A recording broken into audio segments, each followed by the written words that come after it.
Shalom, selamat pagi bagi kita semua, sahabat Rehat, Jemaat Tangerang yang dikasihi Tuhan Yesus Kristus.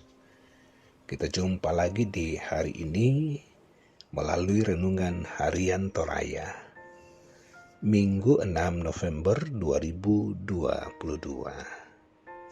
Sahabat Rehat yang diberkati Tuhan Yesus. Mari senangkan Tuhan dengan seluruh kegerakan kehidupan kita. Dia layak untuk kita hormati. Dia layak untuk kita mempersembahkan yang terbaik dari dalam kehidupan ini. Firman-Nya tiada henti-hentinya dilayankan, supaya kita pun senantiasa hidup dari setiap firman Tuhan. Mari sediakan hati kita, pikiran kita untuk menerima firman Tuhan di hari ini. Mari berdoa.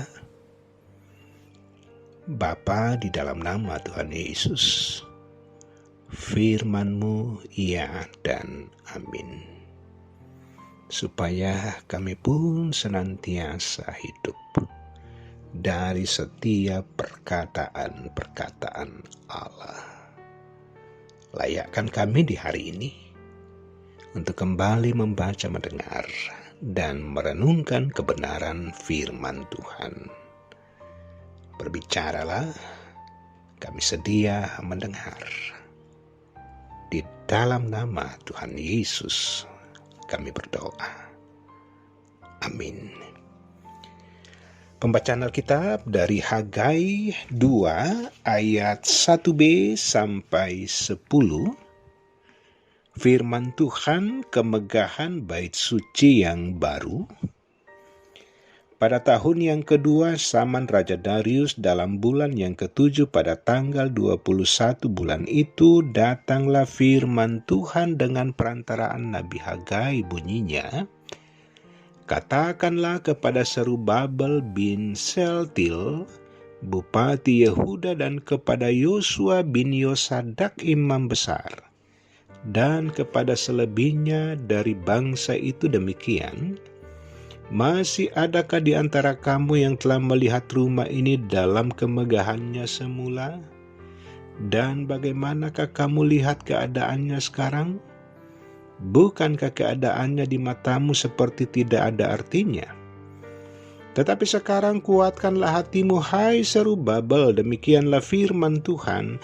Kuatkanlah hatimu, hai Yosua bin Yosadak, imam besar. Kuatkanlah hatimu, hai segala rakyat negeri, demikianlah firman Tuhan. Bekerjalah, sebab aku ini menyertai kamu. Demikianlah firman Tuhan semesta alam, sesuai dengan janji yang telah kuikat dengan kamu pada waktu kamu keluar dari Mesir. Dan Rohku tetap tinggal di tengah-tengahmu. Janganlah takut. Sebab beginilah firman Tuhan semesta alam, sedikit waktu lagi maka aku akan menggoncangkan langit dan bumi, laut dan darat. Aku akan menggoncangkan segala bangsa, sehingga barang yang indah-indah kepunyaan segala bangsa datang mengalir. Maka aku akan memenuhi rumah ini dengan kemegahan, firman Tuhan semesta alam.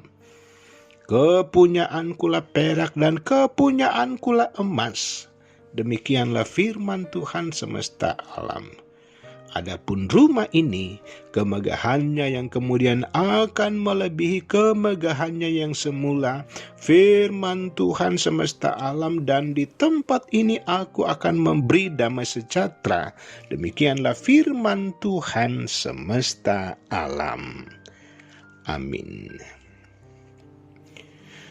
Tema Rehat, penyertaan Tuhan abadi. Sahabat Rehat yang diberkati Tuhan Yesus, kejayaan masa lalu adalah sebuah kenangan yang sering diagung-agungkan.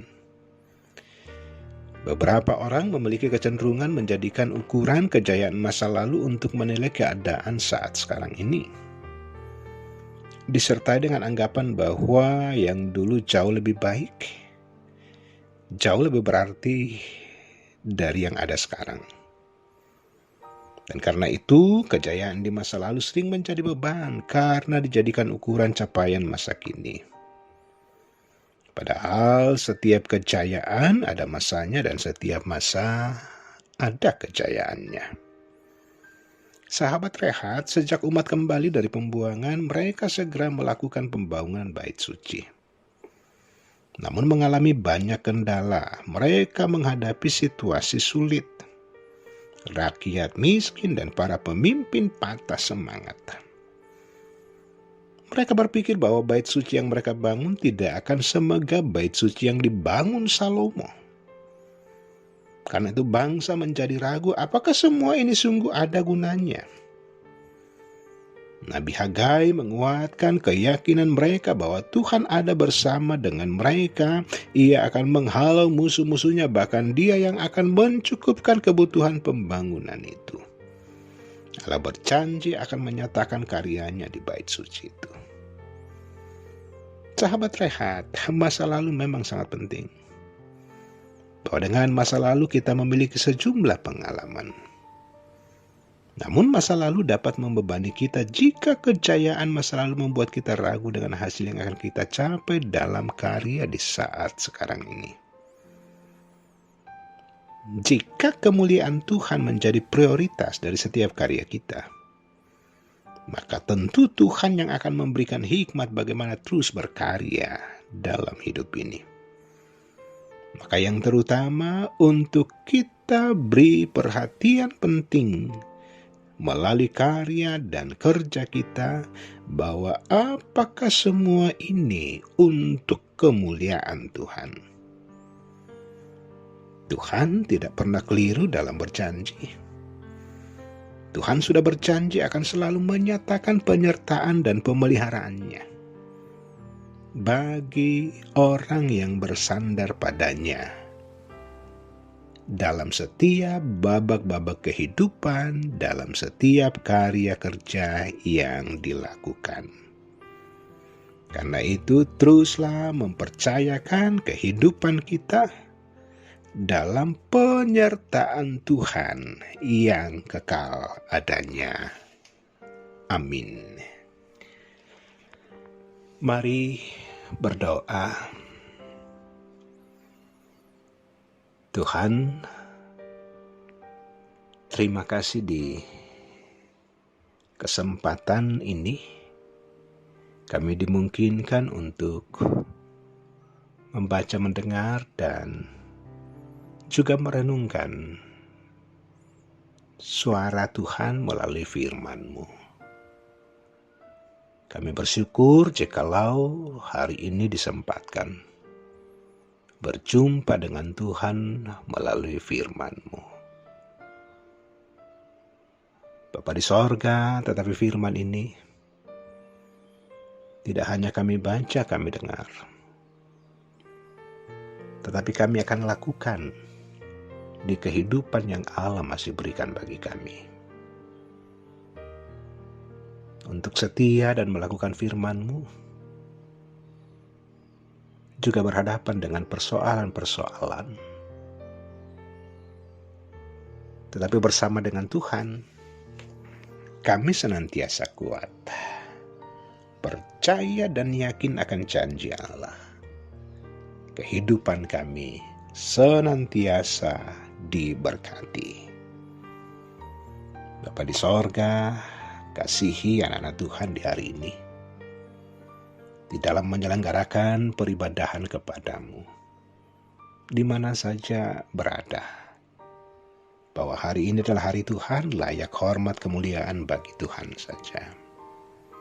Dan juga di hari ini, tentunya ada saja anak Tuhan yang bersyukur, entah karena pertambahan umur, entah karena perjalanan rumah tangga, berkat-berkat Tuhan lewat pekerjaan, lewat anak-anak.